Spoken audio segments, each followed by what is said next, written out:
പരാക്രമം എന്ന് പറയുന്ന മൂവിയുടെ വിശേഷങ്ങളുമായിട്ട് അതിലെ താരങ്ങളാണ് ഇന്ന് നമുക്കൊപ്പം ഉള്ളത്. അപ്പോൾ എല്ലാവരെയും സ്വാഗതം ചെയ്യാണ്. ദേവ് ഉൾപ്പെടെയുള്ളവര് വെറ്റിലേയും പാക്കും അവന്റെ കൈ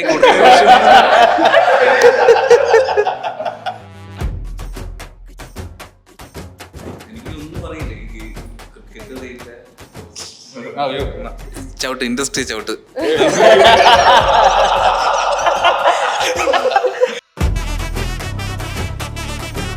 അപ്പോൾ ഈ കഥ രാഹുലിനെ സെലക്ട് ചെയ്യുന്നതാണോ അതോ രാഹുൽ കഥേനെ സെലക്ട് ചെയ്യുന്നതാണോ?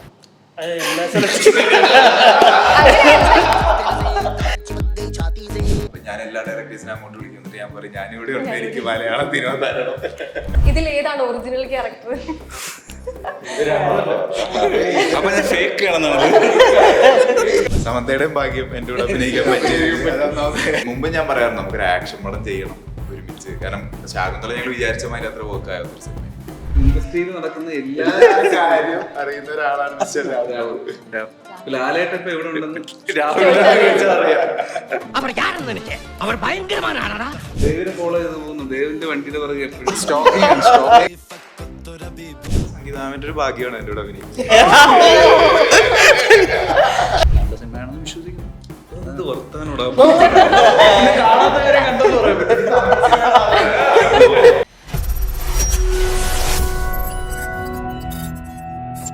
ഹായ് ഹലോ നമസ്കാരം. പരാക്രമം എന്ന് പറയുന്ന മൂവിയുടെ വിശേഷങ്ങളുമായിട്ട് അതിലെ താരങ്ങളാണ് ഇന്ന് നമുക്കൊപ്പം ഉള്ളത്. അപ്പോൾ എല്ലാവരെയും സ്വാഗതം ചെയ്യാണ്. ഇപ്പം യൂത്തിനെ ട്രെൻഡ് അനുസരിച്ച് യൂത്തിനെ കയ്യിലെടുക്കുന്ന രീതിയിലുള്ള സിനിമകളാണ് ഓരോ ദിവസവും മലയാളത്തിന്റെ ഭാഗമായിട്ട് വരുന്നത്. ഇപ്പോൾ ആവേശമായിക്കോട്ടെ, രോമാഞ്ചായിക്കോട്ടെ, വാഴ ആയിക്കോട്ടെ, ആ കൂട്ടത്തിലേക്ക് പരാക്രമം കൂടെ വരികയാണ്. അപ്പോൾ ഈ മൂവിനെ പറ്റി എന്താണ് പറയാനുള്ളത്? ജോമോ പറയട്ടെ. എല്ലാരും തിയേറ്ററിൽ വന്ന് നമുക്കിപ്പം ദേവിന്റെ ലൈഫിലെ ഒരു ജേണി ചെയ്യണല്ലേ ഈ പടം അല്ലേ. പല ടെറൈനിലും കോളേജ് കാലഘട്ടം കാണിക്കുന്നുണ്ട്. പിന്നെ ഫ്രണ്ട്സും കൂട്ടുകാരോടൊപ്പം ചില്ല് ചെയ്യുന്ന ഫുട്ബോൾ കളി പരിപാടികളെല്ലാം ഉണ്ട്. നമുക്ക് എൻജോയ് ചെയ്യാൻ പറ്റുന്ന ഒരുപാട് കണ്ടന്റുകൾ ഈ പടത്തിൽ ഉണ്ട്. ചിരിക്കാനുണ്ട്, ഇമോഷണൽ പരിപാടികളുണ്ട്. ഭയങ്കര രസമുള്ളൊരു പരിപാടിയാണ്. എല്ലാവരും തിയേറ്ററിൽ പോയി കാണണം. ഈ ഒരു മൂവിനെ പറ്റി ടീച്ചർ കാണിക്കുന്നത് പറഞ്ഞ പോലെ തന്നെ ഒരു കഥ. ഇപ്പം ആൾക്കാർ നോക്കുമ്പോൾ ഒരു കോമഡി ആയിട്ട് തരുന്നു. എന്നാൽ എന്താണ് പരാക്രമം എന്ന് കാണിക്കുന്ന രീതിയിൽ ക്ലൈമാക്സ് ഉണ്ട്. ഒരു ചെറിയൊരു ഷോർട്ട് മൂവി കാണുന്ന രീതിയിലാണ് ഒരു ടീച്ചർ കഥ പറഞ്ഞു പോകുന്നത്. അപ്പോൾ ശരിക്കും ഈ പരാക്രമം എന്ന് പറയുമ്പോൾ എന്തിനാണ് ഈ ഒരു സിനിമ കൂടുതൽ ഇമ്പോർട്ടന്റ്? ഏത് കാറ്റഗറിയാണ് ഇമ്പോർട്ടന്റ് കൊടുക്കുന്നത്? അല്ല, നമ്മുടെ ലേറ്റ് ടീനേജേഴ്സ് അല്ലെങ്കിൽ കോളേജിലൊക്കെ പഠിക്കുമ്പോൾ ഉണ്ടാവുന്ന ഒരു സ്റ്റേജ് ഉണ്ടല്ലോ നമ്മുടെ. അപ്പൊ അത് ഫ്രണ്ട്സ് ആയിട്ട് നമ്മൾ കുറച്ചുകൂടെ ക്ലോസ് ആയിരിക്കും. ഫാമിലിയിൽ ചിലപ്പോ ഈ ക്യാരക്ടർ പ്രത്യേകിച്ച് അമ്മയായിട്ട് അത്ര ഇതിലല്ല, കുറച്ച് ഫ്രിക്ഷനിലാണ് എപ്പോഴും പോകുന്നത്. അച്ഛൻ ഭയങ്കര സൂപ്പർ ഹീറോ ആണ്, അച്ഛൻ നാട്ടിലില്ല. അപ്പൊ ഇയാൾ അച്ഛൻ വരുന്നത് വെയിറ്റ് ചെയ്യും. പിന്നെ ഫ്രണ്ട്സ് ആണ് എല്ലാം ഈ ക്യാരക്ടറിന്. അവർക്ക് അങ്ങോട്ടും ഇങ്ങനെ പിന്നെ അവരുടെ ആ ലൈഫിലുണ്ടാവുന്ന ചില അങ്ങോട്ടും ഇങ്ങോട്ടും ചെറിയ തല്ലുമടിയും പിന്നെ കോളേജിൽ ചേരുന്ന പരിപാടിയും അവിടെ ഉണ്ടാകുന്ന പ്രശ്നങ്ങളും കളിസ്ഥലത്ത് ഉണ്ടാകുന്ന പ്രശ്നങ്ങളും ബാക്കി അങ്ങനെ ആയ അവരുടെ കുറച്ച് ആളുകളുടെ ലൈഫിൽ നടക്കുന്ന കുറച്ച് കാര്യങ്ങൾ അതൊക്കെ നമ്മൾ കണ്ടിട്ടൊക്കെ ഉള്ള കാര്യങ്ങളല്ലാണ്ട് ഭയങ്കര പുതിയതായിട്ടൊന്നുമല്ല. പക്ഷെ അതിലേക്കൂടെ ഒക്കെ ഒന്ന് റീവിസിറ്റ് ചെയ്യുന്നു, അത്രേ ഉള്ളൂ. പിന്നെ ഇവരെയൊക്കെ കുറച്ച് കഴിയുമ്പോൾ ഇവരെന്താണ് ചെയ്യുന്നത് എങ്ങനെയാണ് എന്നുള്ള ഒരു സ്പേസും കാണിക്കുന്നുണ്ട്. അങ്ങനെയാണ് ഈ ഒരു സിനിമയെ പറ്റി ടീച്ചറിനകത്ത് വന്നപ്പം കമന്റ് ആയിട്ട് തന്നിരിക്കുന്ന ഈ പറഞ്ഞ ഒരു സ്റ്റേറ്റ്മെന്റ് തന്നെയാണ്. ഇതൊരു പക്കാ ഒരു ക്ലീഷേ പടമല്ലേ, അല്ലെങ്കിൽ ഈ ഒരു ടൈപ്പ് മൂവീസ് ആണല്ലോ ഇപ്പൊ വന്നുകൊണ്ടിരിക്കുന്നത് എന്നുള്ളതാണ് കമന്റ്സിൽ കൂടുതലായിട്ട് വന്നിട്ടുള്ളത്. ആ ഒരു സ്റ്റേറ്റ്മെന്റിനോട് നിങ്ങൾ പരാക്രമം ടീമിന് എന്താണ് പറയാനുള്ളത്? നിങ്ങൾക്ക് ആക്ട് ചെയ്ത നിലയിൽ സ്റ്റോറി അറിയാവുന്ന ആൾക്കാരാണ്. അപ്പൊ എല്ലാം കൊണ്ട് നിങ്ങളാണ് ഈ ഒരു റിലീസ് ചെയ്യുന്നത്. അപ്പൊ എന്താണ് പറയാനുള്ളത്? ഇത്തരം അതാ പറഞ്ഞ അങ്ങനെ നമ്മൾ പുതിയ ഭയങ്കരമായിട്ട് ഓഫർ ചെയ്യാൻ പറ്റുന്ന ഒരു കാര്യം അങ്ങനെ ഒന്നും ഇല്ല ഇതില്. പക്ഷെ ക്ലീഷേ എന്ന് പറഞ്ഞാൽ നമ്മൾ കുറെ സക്സസ്ഫുൾ ആയിട്ടുള്ള ഒരു ഫോമില് പിന്നെയും യൂസ് ചെയ്യുന്നത് തന്നെയാണ് ക്ലീഷേ എന്ന് പറയുന്നത് അല്ലേ. കാരണം അത് വർക്കാണ് എവിടേക്കും. അപ്പോ പിന്നത്തെ ഒരു കാര്യം എനിക്ക് തോന്നുന്ന ആളുകൾ ഏറ്റവും കൂടുതൽ വിചാരിക്കുന്നത് വാഴയുടെ ഒരു സ്പിൻ ഓഫ് ആണോ അങ്ങനെ തോന്നുന്നുണ്ട്. ശരിക്കും നമ്മള് പരാക്രമം ഷൂട്ട് ചെയ്ത് കഴിഞ്ഞിട്ടാണ് വാഴ ഷൂട്ട് ചെയ്തിട്ടുള്ളത്. അപ്പൊ ഇതൊരു വാഴയുടെ സക്സസിനെ ബേസ് ചെയ്തിട്ട് അങ്ങനെ പ്ലാൻ ചെയ്തിട്ടുള്ള ഒരു സിനിമയല്ല. പിന്നെ വാഴ പോലത്തെ സിനിമയല്ല, ഇത് വേറൊരു ടൈപ്പ് സിനിമയാണ്. പിന്നെ നമുക്ക് നമ്മൾ കണ്ടതും ചുറ്റുമുള്ള കാര്യങ്ങൾ പറയാനുള്ള കുറച്ചുകൂടി എളുപ്പം. ഓഫ്കോഴ്സ് പുതിയൊരു വേൾഡ് ഒക്കെ പറ്റുമായിരിക്കും, പക്ഷെ നമ്മളത് അങ്ങനത്തെ ഒരു കുഞ്ഞു പരിപാടിയാണ്. അപ്പോൾ തിയേറ്ററിൽ കണ്ടിട്ട് ഇപ്പോൾ അവർക്ക് ഇഷ്ടമായ ഞങ്ങൾക്ക് ഹാപ്പിയാണ്. അല്ലെങ്കിൽ അതിൽ തന്നെ ഒരു കമന്റ് പോലെ വന്നിട്ടുള്ളത്, ഇപ്പോ ചില ടീച്ചർ ഹൈപ്പ് കുറയ്ക്കുന്ന സിനിമകളൊക്കെ തിയേറ്ററിൽ തൂക്കിയ ചരിത്രമാണ് ഉള്ളത്. അപ്പോൾ അങ്ങനെയും പറയുന്ന ആൾക്കാരുണ്ട്. അപ്പോൾ നിങ്ങൾക്ക് എത്രത്തോളമാണ് ഈ ഒരു പ്രതീക്ഷ? തിയേറ്റർ ഇവരുടെ കൂട്ടുകെട്ട് കാണുമ്പോൾ തന്നെ, ഇപ്പൊ സിനിമ ആയിക്കോട്ടെ, ജോമോൻ ചേട്ടൻ ആയിക്കോട്ടെ, കൂട്ടുകെട്ട് കാണുമ്പോൾ തന്നെ ആൾക്കാർ വിചാരിക്കുന്നത് അവര് വരുമ്പോഴേ ഒരു ഓളാണ് തീർക്കുന്നത്. ആ ഒരു ഓളം തന്നെ തിയേറ്ററിൽ ഉണ്ടാവും എന്നുള്ള പ്രതീക്ഷയാണോ? ഉറപ്പായും അതെല്ലാവരും വർക്ക് ചെയ്തിട്ടുണ്ട്. സീൻസൊക്കെ ഭയങ്കര രസമാണ്. എനിക്ക് എൻ്റെ സീൻസ് എല്ലാം എനിക്ക് മൊത്തം പരിപാടി അറിയത്തില്ല, സീൻസുകൾ മാത്രമാണ് എനിക്ക് ആദ്യം പറഞ്ഞു തന്നിട്ടുള്ളത്. അപ്പോൾ അത് കേട്ടപ്പോൾ എനിക്ക് ചിരി വന്നായിരുന്നു. അതുപോലെ തിയേറ്ററിൽ എന്തായാലും ചിരി വരും. ഇപ്പോ ബാക്കിയെല്ലാം കണ്ട് കേട്ടൊക്കെ പോകുന്നുണ്ട്. വില്ലനായിട്ട് നിൽക്കുന്ന എന്ന് പറയാൻ പറ്റുമോ എന്ന് എനിക്കറിയില്ല. അപ്പൊ എന്നാലും പുതുമായിട്ട് വന്നിട്ട് ഇപ്പം വില്ലനായിട്ട് തന്നെ നിൽക്കുകയാണ്. അപ്പം അസിസ്റ്റന്റ് ആയിട്ട് അല്ലാതെ കുറെ വർക്കുകൾ ചെയ്തിട്ടുണ്ടെങ്കിലും എങ്ങനെയാണ് ഈ ഒരു പരാക്രമത്തിലെ ഒരു മെയിൻ പരാക്രമം കാണിക്കുന്ന ഒരാളായിട്ട് മാറുന്നത്? എങ്ങനെയാണ് പരാക്രമം കാണിക്കുന്ന ആളല്ല, വിഷാദ് ദേവിന്റെ ക്യാരക്ടർ വിഷാദിന്റെ ഓരോ പരാക്രമങ്ങളിലും ഒരാൾ ഒരു എക്സ്പീരിയൻസ് അങ്ങനെ കരുതിയാൽ മതി. പിന്നെ തീർച്ചയായിട്ടും വളരെ നല്ല എക്സ്പീരിയൻസ് ആയിരുന്നു. ഇത്രയും നമ്മളെല്ലാവരും സമപ്രായക്കാരാണ്. അപ്പോൾ അതിൻ്റെ ഒരു വൈബ് ഓബ്വിയസ്ലി സെറ്റിലും കാര്യങ്ങളിലും ഉണ്ടായിരുന്നു. അപ്പോൾ അങ്ങനെ നോക്കുമ്പോൾ തീർച്ചയായിട്ടും നല്ലൊരു സിനിമയാവും എന്നാണ് വിശ്വസിക്കുന്നത്. ഈ സിനിമ ആക്ടിങ് തന്നെയായിരുന്നു പാഷൻ, അതോ എങ്ങനെയായിരുന്നു? അല്ല, ഞാൻ അസിസ്റ്റന്റ് ഡയറക്ടറായിട്ട് കയറിയെങ്കിലും ആക്ടിങ് ആയിരുന്നു മനസ്സിൽ. എൻ്റെ ഡയറക്ടേഴ്സിനും അറിയായിരുന്നു. അപ്പോൾ ഞാൻ അങ്ങനെയാണ് ശരിക്കും സിനിമയിൽ. ഇനി ആക്ടിങ് തന്നെയാണ് മെയിനായിട്ട്. ഈ ഒരു സിനിമ ഇപ്പോൾ നമുക്ക് പത്രോസിന്റെ പടപ്പുകൾ ആയിക്കോട്ടെ, അതുകൊണ്ട് ആർക്കറിയാം, അങ്ങനെയുള്ള സിനിമകൾക്ക് ഈ ഒരു സിനിമ എങ്ങനെയാണ് ഈ ഒരു കൂട്ടുകെട്ടിന്റെ ഭാഗമായത് എങ്ങനെയാണ് ഈ ഒരു സിനിമയിൽ? അത് എൻ്റെ ചീഫ് അസോസിയേറ്റ് ഷെല്ലി വഴിയാണ് പടത്തിലോട്ട് വരുന്നത്, കാസ്റ്റ് ചെയ്യുന്നത്. ഞാൻ ഇതുവരെ ചെയ്തു വന്നിട്ടുള്ള ക്യാരക്ടേഴ്സിനെല്ലാം ഡിഫറെൻ്റ് ആയിട്ട് ആദ്യമായിട്ടാണ്. ഇപ്പോൾ ഇവർക്ക് ഓപ്പോസിറ്റ് ആയിട്ടുള്ളൊരു ഗ്യാങ്ങാണ്. ഞങ്ങൾ ഈ കൂട്ടത്തിലില്ല. ഞാനും സച്ചിനും വേറെയാണ്. കണ്ട ഇടിക്കും എന്നുള്ള രീതിയിൽ നടക്കുന്ന കുറച്ച് പേരാണ്. മണ്ടന്മാരാണ് എന്നാലും. അപ്പോൾ ഇങ്ങനത്തെ ടൈപ്പ് ആദ്യമായിട്ടാണ് ചെയ്യുന്നത്. ഭയങ്കര ഇൻട്രസ്റ്റിംഗ് ആയിട്ട് തോന്നി. പിന്നെ കാലഘട്ടവും ആ കാലഘട്ടം ഇതിനു മുമ്പ് ചെയ്തിട്ടില്ല. 2005 പിന്നെ കോളേജ്, ഞാൻ കോളേജിൽ പോയിട്ടില്ല. ഞാൻ +2 കഴിഞ്ഞിട്ട് പിന്നെ വേറെ ഇപ്പോൾ കോളേജ് രീതിയിലുള്ള +2 കഴിഞ്ഞിട്ട് ഫിലിം സ്കൂൾ അവിടെ ഇങ്ങനെ ഇല്ലല്ലോ. ഫിലിം സ്കൂൾ പ്രോഡക്റ്റ് ആണ്. 10 പേര് 20 അപ്പോൾ ഡിഫറെന്റ് എക്സ്പീരിയൻസ് ആണ്. അല്ല, അപ്പോൾ ഈ എടുത്തിരിക്കുന്ന ഇതുവരെയായിട്ട് ചെയ്തിരിക്കുന്ന സിനിമകളൊക്കെ ആണെങ്കിലും ഭയങ്കര ഡിഫറെന്റ് ആയിട്ടുള്ള ഓരോ കാറ്റഗറി ഭയങ്കര ഡിഫറെന്റ് ആണല്ലോ. അപ്പോൾ ഈ കഥ രാഹുലിനെ സെലക്ട് ചെയ്യുന്നതാണോ അതോ രാഹുൽ കഥേനെ സെലക്ട് ചെയ്യുന്നതാണോ? എന്നെ സെലക്ട് അതിങ്ങനെ സെറ്റിലും ഇങ്ങനെ അതിൻ്റെ ഒരു കണ്ടിന്യൂ. ഞങ്ങളെ ഇരകളാണ്. സിജു സണ്ണിയും കൂടി ഞാനങ്ങനെ അങ്ങനത്തെ ഓപ്ഷൻസ് ഒന്നും നമുക്ക് വരുന്ന അവസ്ഥയിലോട്ട് എത്തിയിട്ടില്ല. ഇങ്ങോട്ട് വരുന്നത് ചെയ്യാം. ചിരിച്ചുകൊണ്ട് ഞാൻ ആ ക്വസ്റ്റ്യൻ തിരിച്ചു വയ്ക്കുകയാണ് കേട്ടോ. അതായത് കോമഡി എനിക്ക് ഈ ഒരു ക്യാരക്ടർ അല്ല വേറെ ക്യാരക്ടർ ഒക്കെ പിടിക്കാൻ താല്പര്യമുണ്ട്, പക്ഷെ എനിക്ക് ഇതാണ് വരുന്നതെന്നൊക്കെ പറഞ്ഞിട്ടൊരു ഇല്ല അങ്ങനെ ചോദിച്ചിട്ടില്ല. ഞാൻ എൻ്റെ ഭാഗ്യത്തിന് ഈ പടങ്ങളെല്ലാം ഞാൻ ചെയ്ത പടങ്ങളൊക്കെ ഹിറ്റായി വരുന്നുണ്ട്. അതൊന്നും ഞാൻ സെലക്ട് ചെയ്തതല്ല. എൻ്റെ സർക്കിളിൽ എന്നെ കണ്ടിട്ട് ആൾക്കാർ വിളിച്ച് തന്നാ. ചേട്ടൻ്റെ പരിപാടിയായിരുന്നാലും പരാക്രമമായിരുന്നാലും ഞാൻ അങ്ങനെ ഒന്ന് ചെയ്ത പരിപാടികളാണ്. സെലക്ട് ചെയ്തിട്ടൊന്നുമില്ല. ഇനി പക്ഷെ ഞാൻ സെലക്ട് ചെയ്ത് കുറച്ച് പരിപാടികൾ ചെയ്യണമെന്നുണ്ട്. ഞാൻ ഇതുവരെ ഒന്നും പ്ലാൻഡ് അല്ല. എനിക്ക് വന്ന വർക്കുകൾ ഞാൻ ചെയ്തതാ. ഇനി പതുക്കെ പോകുന്നതിനനുസരിച്ച് ഞാനിപ്പോൾ എന്താണെന്നുള്ള കാര്യം എനിക്ക് തന്നെ അറിയില്ല. പുറത്ത് എങ്ങനെയാണ് എൻ്റെ ഇമേജ് എന്നുള്ളത്. പക്ഷെ അത് ഞാൻ എന്നെ ഒന്ന് പഠിച്ചിട്ട് ബാക്കി മാറ്റി എന്തെങ്കിലും കൊണ്ടുവരണം. അപ്പോൾ ഒരു ഡൗട്ട് അങ്ങനെ എന്താണെന്ന് അറിയത്തില്ല. എന്നിട്ട് പേരിലും ഞങ്ങളും ചോദിക്കുകയാണ്. സിനിമയിൽ കാണുമ്പോൾ ഭയങ്കര വൈബായിട്ട് ഭയങ്കര ഓളമുള്ള ഒരു മനുഷ്യനാണ്. ഇന്റർവ്യൂവിന്റെ ഒക്കെ സമയത്ത് എന്നോടാണ് ചോദിക്കുന്നത് എന്നുള്ള രീതിയിൽ ഇതിൽ ഏതാണ് ഒറിജിനൽ ക്യാരക്ടർ? അപ്പൊ ഞാൻ ഫേക്ക് ആണെന്നാണ്.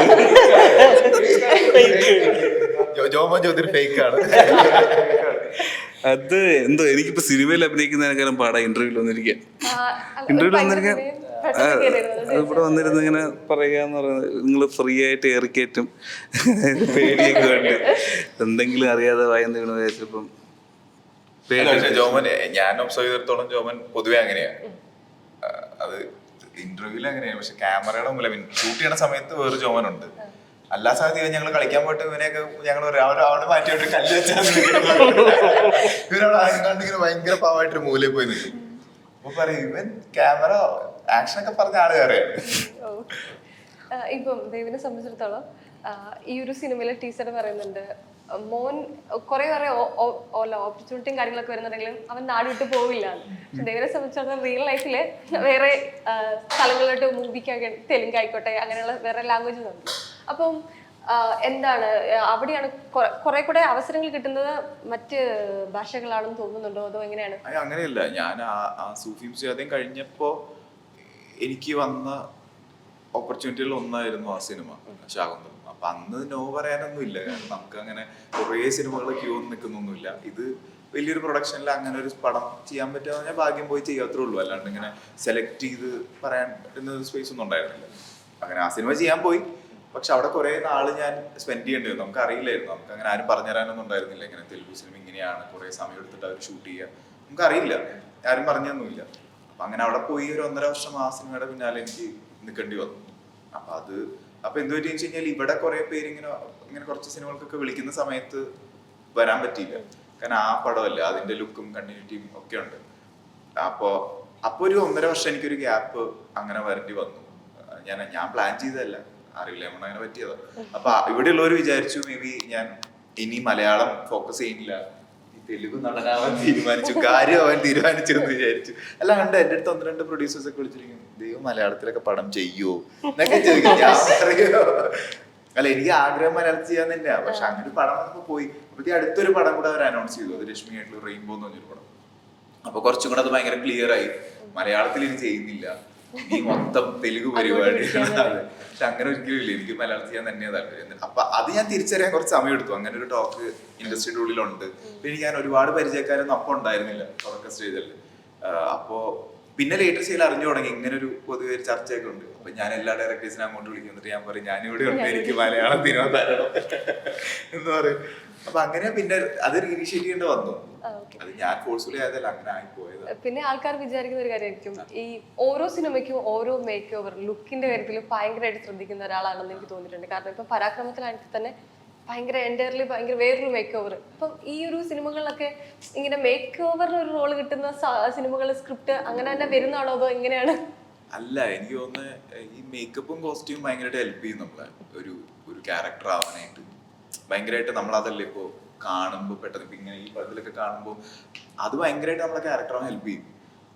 അത് കഴിഞ്ഞിട്ട് അതിന്റെ മുകളിലാണ് നമ്മൾ ആ ക്യാരക്ടറിനോട് പെർഫോം ചെയ്യുമ്പോൾ സെറ്റ് ആവുന്നതാണ് എനിക്ക് തോന്നാറ്. അപ്പം ഞാൻ അതിൽ ഭയങ്കരമായിട്ട് വിശ്വസിക്കുന്നുണ്ട്, കറക്റ്റായിട്ട് മേക്കപ്പും കോസ്റ്റ്യൂം. അപ്പം ഞാൻ എപ്പോഴും ചോദിക്കും എന്താ ഉദ്ദേശിക്കുന്നത്. ഇപ്പോൾ ഞാൻ അങ്ങനെ ചെയ്തപ്പോൾ സൂഫി ആണെങ്കിലും ഞാനൊരു സൂഫിയെ കണ്ടിട്ടൊന്നുമില്ല, അറിയില്ല. റൂമിയുടെ കോഡ്സ് വല്ലപ്പോഴൊക്കെ വായിച്ചിട്ടുണ്ടെന്നല്ലാതെ എനിക്ക് അറിയില്ല അതെങ്ങനെയാണ്. അപ്പൊ ആ ഡയറക്ടർ ഉദ്ദേശിക്കുന്നതിന്റെ മാക്സിമം ക്ലോസ് ആയിട്ടുള്ള ഇത്. അതിന് മുമ്പ് ഞാൻ ജീവിതത്തിൽ താടി വെച്ചിട്ടില്ല. അപ്പോഴാണ് ആദ്യമായിട്ട് എനിക്ക് ഇത്രയും താടി വളരുന്നത് ഞാൻ മനസ്സിലാക്കിയത്. ആക്ച്വലി അങ്ങനെ താടി വളർത്തുന്നു. അത് കഴിഞ്ഞ് ഈ ശാകുന്തളം ചെയ്യുന്ന സമയത്ത് പറഞ്ഞു ഇയാളൊരു കിങ് ആണ്, അപ്പോ ഫിസിക്ക് വേണം. അപ്പൊ നമ്മൾ അതിന് വേണ്ടി വർക്ക് ചെയ്ത് നോക്കുന്നു. പിന്നെ അപ്പൊ എനിക്ക് പിന്നെ ആ കോസ്റ്റ്യൂംസ് ഒക്കെ ഇട്ട് വരുമ്പോഴേ അങ്ങനെ ആവുന്ന, അല്ലാണ്ട് പക്ഷെ ഇപ്പൊ ചെയ്യുന്ന പടം ഇതൊന്നും അല്ലാത്തൊരു സ്പേസിലുള്ള ഒരു സാധനമാണ്. അപ്പൊ അതും ഡയറക്ടർ ഹാപ്പിയാന്നാണ് അത് എന്നോട് പറഞ്ഞത്. അങ്ങനെ പ്രതീക്ഷയില്ല, പക്ഷെ ദൈവം അങ്ങനെ വന്നപ്പോ രസമുണ്ട്.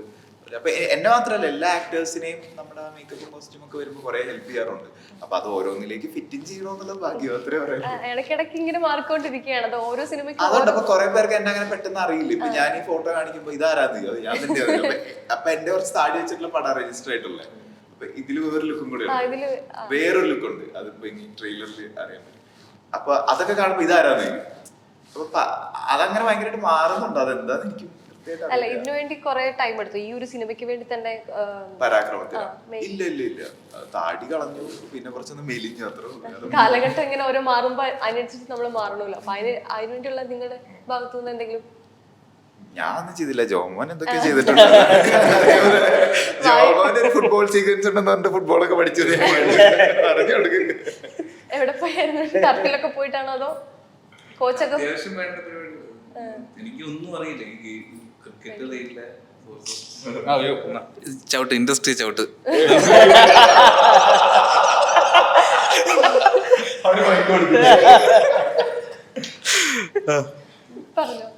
എനിക്ക് ഒരു ക്രിക്കറ്റ് കളിക്കാൻ അറിയില്ല, ഫുട്ബോൾ അറിയില്ല, ഒരു പരിപാടി അറിയില്ല. അപ്പം വന്നപ്പോഴത്തേക്കും ഒരു 2-3 ദിവസം വീട്ടിൽ പിള്ളേരോടെ ഫുട്ബോളൊക്കെ കളിച്ചായിരുന്നു. ചെയ്യണ്ടേ ഇവിടെ വന്നിട്ട്? ഞങ്ങളുടെ ക്യാപ്റ്റനാണല്ലോ ക്യാപ്റ്റൻ. എൻ്റെ ക്യാരക്ടർ വിനോദ് എന്നാണ് ഇതിൽ. ദേവന്റെ ക്യാപ്റ്റനാണ്. ദേവനെ വഴിപിഴപ്പിക്കുന്ന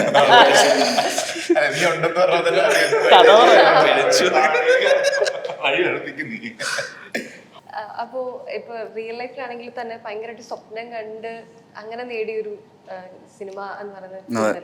അപ്പോ ഏറ്റവും കൂടുതൽ സപ്പോർട്ട് ചെയ്തും അച്ഛനാണ്. അപ്പോ എന്നാ പറയുന്നു ആള് ഓരോ സിനിമകൾ വരുമ്പോഴത്തേനും അവരുടെ അടുത്തൊക്കെ സജഷൻ ചോദിച്ചിട്ടാണോ കമ്മിറ്റ് ചെയ്യുന്നത്, എങ്ങനെയാണ്?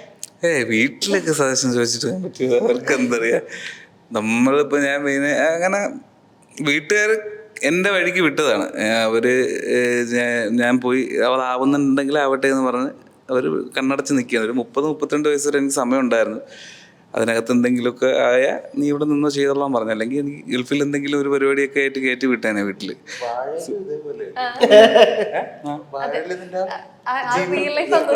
ചില പോർഷനൊക്കെ കാണുമ്പോഴത്തേക്ക് അത്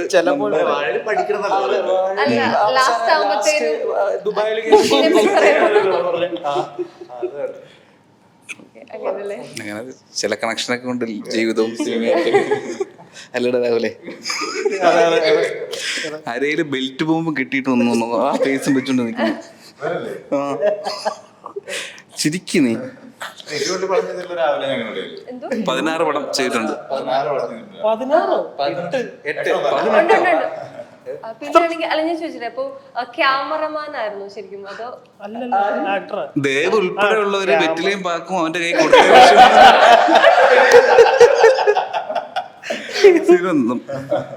അല്ല ഫോട്ടോഗ്രാഫർ അല്ലേ? Photographing, editing. കാര്യമായിട്ടില്ലേ ഇൻസ്റ്റാഗ്രാമിലൊക്കെ അങ്ങനത്തെ പിക്കൊക്കെ കണ്ടു, അതുകൊണ്ട് ഞാൻ ചോദിച്ചു അങ്ങനെ എടുത്തു വെച്ചത്.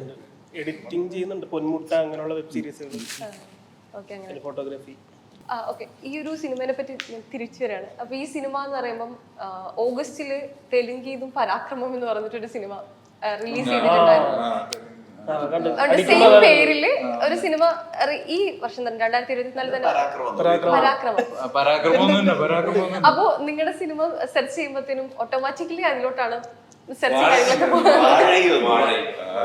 ആ ഒരു സമയത്ത്. അത് ഒരേ ടൈമിൽ തിയേറ്ററിലുണ്ടായിരുന്നു. അപ്പൊ അതേപറ്റി അറിഞ്ഞിട്ടില്ലല്ലേ? അപ്പൊ അങ്ങനെ ഈ ഒരു പേര് വന്നതിന്റെ പേരിൽ ശ്രദ്ധിക്കാതെ പോകും എന്നൊരു തോന്നലുണ്ടോ നിങ്ങൾക്ക്?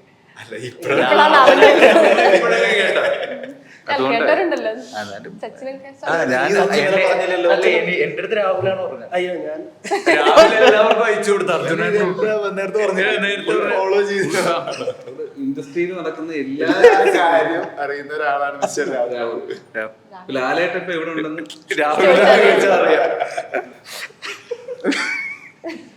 കൊള്ളാം.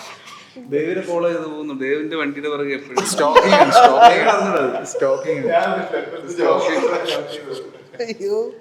ഈ മൂവിയിൽ മറ്റേ ജിയോ ബേബി സാറില്ലേ, അപ്പൊ അദ്ദേഹം ഒക്കെ ആണെങ്കിൽ തന്നെ ഇപ്പം ആക്ടിങ് കുറെ ഏറെ വന്നോണ്ടിരിക്കുകയാണ്. അപ്പോ അദ്ദേഹത്തോട് നിങ്ങളുടെ അടുത്ത് ആ ഒരു കോമ്പിനേഷൻ കാര്യങ്ങളൊക്കെ ഉണ്ടായിരുന്നോ? എങ്ങനെയാണ്? ഉണ്ടായിരുന്നു. ഞങ്ങൾക്കൊരു സീൻ ഉണ്ടായിരുന്നു. അപ്പൊ ഇതില് ഹീറോയിനായിട്ടുള്ള സോനയുടെ ഫാദറായിട്ടാണ് സാറ് ചെയ്യുന്നത്. അപ്പൊ സാറായിട്ട് സീനുകളുണ്ട്, ഒരു സോങ് ഉണ്ട്. അപ്പൊ എനിക്കൊരു പരാക്രമം കഴിഞ്ഞ സമയത്താണ് കാതിൽ റിലീസ് ചെയ്യുന്നതൊക്കെ. അപ്പൊ സാറ് വിളിച്ചിട്ടുണ്ടായിരുന്നു. അപ്പൊ അന്ന് എനിക്കൊരു സോങ് ഷൂട്ട് ചെയ്തിരുന്നു. അപ്പൊ ഞാൻ സിജു ഉണ്ടായിരുന്നു. അപ്പൊ ഞങ്ങൾ രണ്ടുപേരും പോയിട്ടാണ് പടം കണ്ടായത്. അങ്ങനെ സാറ് ഭയങ്കര കമ്പനി. ഇപ്പോൾ സോനയുടെ കാര്യം പറഞ്ഞപ്പോഴാണ് നിങ്ങളുടെ രണ്ടുപേരും ഒരു റൊമാൻറ്റിക് സോങ് ഇപ്പം ഈ മൂവിയുടെ ഭാഗമായിട്ട് വന്നിട്ടുണ്ടല്ലോ. അത് ടീസറിനേക്കാളും ഹിറ്റായിട്ട് ഓഡിയൻസ് ഏറ്റെടുക്കുന്നതായിട്ടും ഇപ്പം റീൽ ആയിക്കോട്ടെ അങ്ങനെയൊക്കെ കുറേ വരുന്നുണ്ട്. അപ്പോൾ ദേവിന്റെ ഭാഗത്തുനിന്ന് രണ്ടാമതൊരു സിനിമ പാട്ടും കൂടെ ഞങ്ങൾക്ക് സ്വന്തമാക്കി തരികയാണ്. അപ്പോൾ എങ്ങനെയുണ്ട് ആൾക്കാരുടെ ആ ഒരു പ്രതികരണം കാര്യങ്ങളൊക്കെ? എൻ്റെ അടുത്ത് കുറെ പേര് ചോദിച്ചു ഇതൊരു ഫുൾ ആൻഡ് ലവ് സ്റ്റോറി ആണോ ത്രൂ ഔട്ട് എന്ന് ചോദിച്ചു. അപ്പൊ ഞാൻ പറഞ്ഞു അങ്ങനെയല്ല, അതിന്റെ ഒരു കുഞ്ഞൊരു കുറച്ചൊരു ലവ് ട്രാക്ക് ഉണ്ട്. കാരണം ആ ഒരു ഏജിലൊരു പ്രണയം കാണിക്കുന്നുണ്ട്, പക്ഷെ അതല്ല. പിന്നെ പേര് കേൾക്കുമ്പോൾ എല്ലാവരും ഫുൾ ആക്ഷൻ പടമാണ്. അതുമല്ല, ഇതൊക്കെ ഉണ്ട് ചെറുതായിട്ട്. അങ്ങനെ പോകുന്ന ഒരു പടമാണ്. പിന്നെ പാട്ട് ഇഷ്ടമായി എന്നിട്ട് റെസ്പോൺസ് അറിയാറുണ്ട്. ഇപ്പോ അന്യഭാഷാ ചിത്രങ്ങളൊക്കെ തിയേറ്ററിൽ നിറഞ്ഞിരിക്കുന്ന ഒരു സമയത്താണ് ഇപ്പോൾ ഈ സിനിമ വരുന്നത്. അപ്പോൾ ഓഡിയൻസിനോട് അടുത്ത് നിങ്ങൾക്ക് എന്താണ് പറയാനുള്ളത്? കാരണം മലയാളത്തിലാണെങ്കിലും കുറേ സിനിമകൾ വരുന്നുണ്ടെങ്കിൽ പോലും ചിലതൊക്കെ ഇങ്ങനെ കയറി നിൽക്കുന്നുണ്ട്, ചിലതൊക്കെ ഇറങ്ങി പോകുന്നുണ്ട്, ചിലതൊക്കെ OTT ഹിറ്റ് ആവുന്നുണ്ട്, OTT വിമർശനം മേടിക്കുന്നുണ്ട്. അങ്ങനെ അറിയാലോ. അപ്പോൾ എന്താണ് ഈ ഒരു സിനിമ ഓഡിയൻസിന് മുമ്പിലോട്ട് എത്തുമ്പോൾ പറയാനുള്ളത്? എന്തെങ്കിലും ഒന്നും ഇല്ല. ഇത് സച്ചിൻ പറഞ്ഞു. ഞാൻ സത്യം പറഞ്ഞ ക്വസ്റ്റ്യൻ കേട്ടില്ല. വേറെ ഏതോ ലോകത്തെ ഞാൻ ഭയങ്കര അഭിനയിച്ചുകൊണ്ടിരിക്കുകയായിരുന്നു. എന്താ ഒന്നും അല്ല, ഈ സിനിമ തിയേറ്ററിലോട്ട് വരാണല്ലോ, അപ്പൊ എന്താണ് പറയാനുള്ളതെന്ന്? വളരെ നല്ല സിനിമയാണെന്ന് വിശ്വസിക്കുന്നു. പിന്നെ ഒരുപാട് ബന്ധങ്ങൾ എസ്റ്റാബ്ലിഷ് ചെയ്തിട്ടുള്ള സിനിമയാണ്. ഇപ്പം അച്ഛൻ മകൻ, അമ്മ മകൻ, ഭാര്യ ഭർത്താവ്, കാമുകി കാമുകൻ, സൗഹൃദം, ഇതെല്ലാം നല്ല രീതിയിൽ എസ്റ്റാബ്ലിഷ് ചെയ്തിട്ടുള്ള ഒരു സിനിമയാണ്. നല്ല സിനിമയാണെന്ന് വിശ്വസിക്കുന്നു.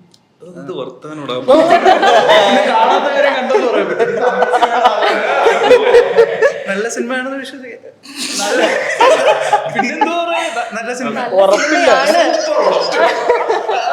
പിന്നെ അങ്ങനെ പറയല്ലോ, സൂപ്പർ പ്രത്യേകിച്ച് ഞാൻ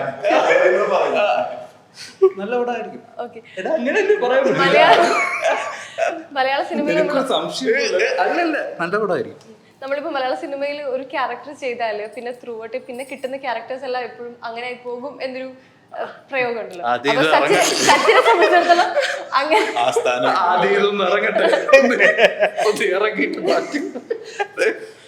കൊള്ളാം. അപ്പൊ അങ്ങനെ ഇനി ക്യാരക്ടർ വില്ലനായിട്ട് ചൂസ് ചെയ്യുമോ? നെക്സ്റ്റ് വരുന്ന പ്രൊജക്ടിനെ പറ്റി ഞാൻ ചോദിച്ചാണ്. വരുന്നത് ചെയ്യും, എന്തും എന്തും എന്തും പോലെ. എന്തും കിട്ടുന്നത്.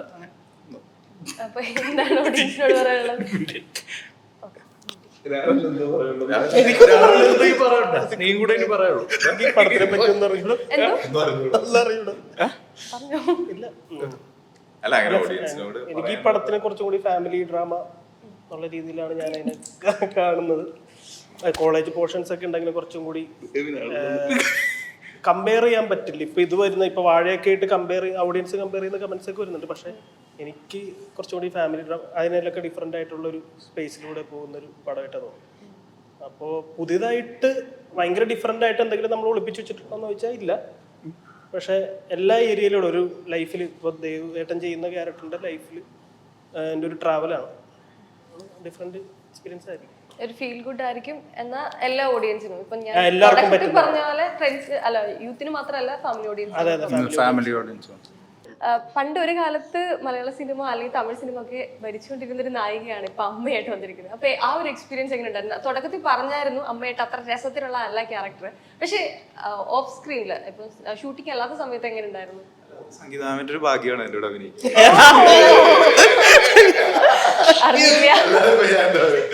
അല്ല മാം, നമ്മൾ അന്ന് ഇപ്പൊ ലാസ്റ്റ് മാമിന്റെ ഓരോ പടങ്ങളൊക്കെ കാണാറുണ്ടല്ലോ. അപ്പൊ അതുപോലെ തന്നെ ഇപ്പോഴും അതാണ് നമ്മൾ ആദ്യം കാണുമ്പോ അന്ന് കണ്ട അതുപോലെ തന്നെ മാം. സത്യം, ഒരു മാറ്റവും ഇല്ല.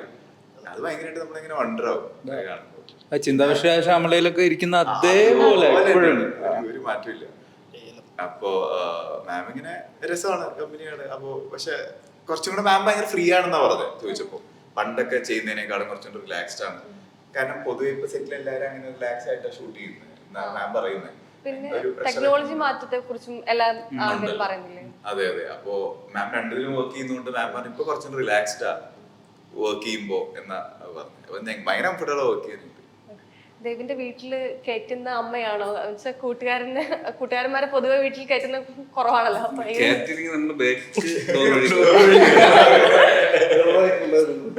ഞങ്ങൾ ആ വീട് കണ്ടിട്ടില്ല, പടത്തിൽ കയറ്റൂലല്ലോ, വില്ലനല്ലേ?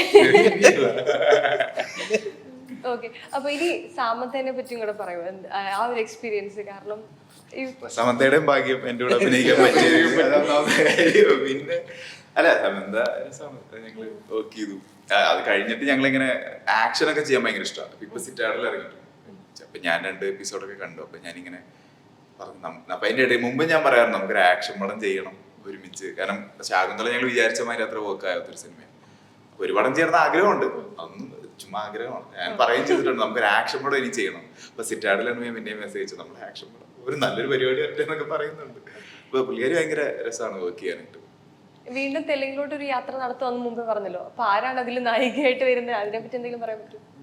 അതൊന്നും അങ്ങനെ അറിയില്ല. അതാരാണ് ഒറ്റ കാര്യങ്ങൾ പെട്ടെന്ന് തീർക്കുന്ന സിനിമയാണെങ്കിലേ പോകുള്ളൂ, ലോക്കാവില്ല.